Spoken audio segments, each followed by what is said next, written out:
Good morning, friends. This is part 4 of my book, The Rebel. Part 4 is called My Loss.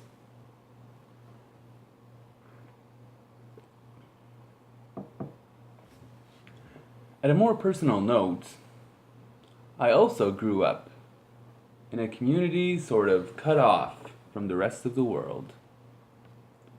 We kind of had this figured out, and they don't. Those people out there, this way of thinking, however, has a tendency to backfire. Namely, that we need to tell them how they can be saved. We need to be the conduit to their salvation. So let's tell them the truth. But from out here, let's not get too close. Of course, to be clear, this was not exactly spelt out, but seen in our lives. Anyway, whatever. Especially since I'm a quiet, shy introvert. The collusion of all these ideas kinda limited me, shut me down from making close friends outside of my community. And quite possibly, thereby, also kept me from living out this evangelizing mandate. In my experience, this train bottoms out. In my mid-20s, I began my journey into a sort of unknowing.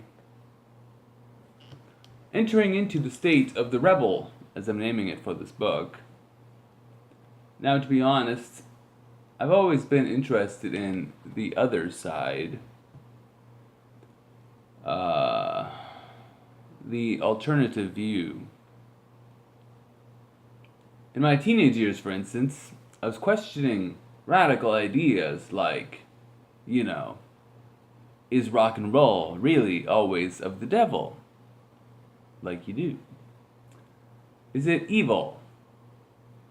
Is violence, going to war, protecting your friends and family with brute force, always really immoral?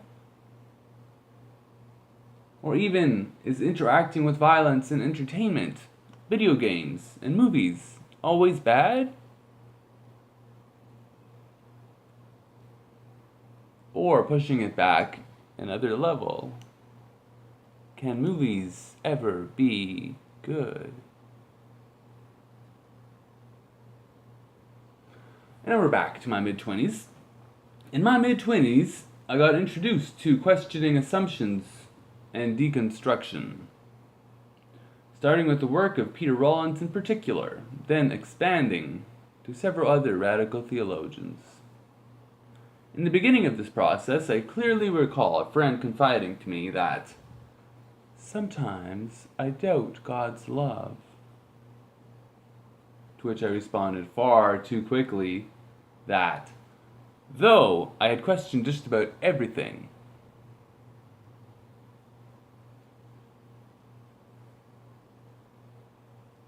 the idea of, did God have my back, was never really an issue.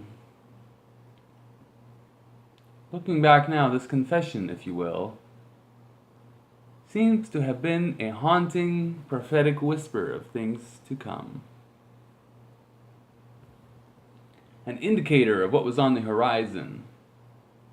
For it wasn't long after that I began to feel the haunting doubts.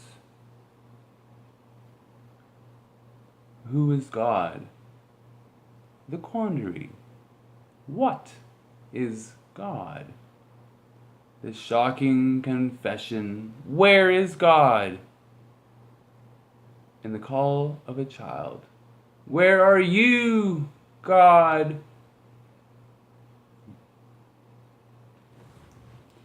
The call of Christ, God, why have you forsaken me? And the call of humanity, have you forsaken us?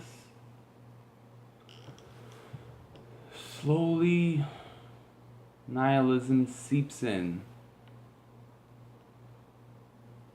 Is anybody out there? And then I know I am alone.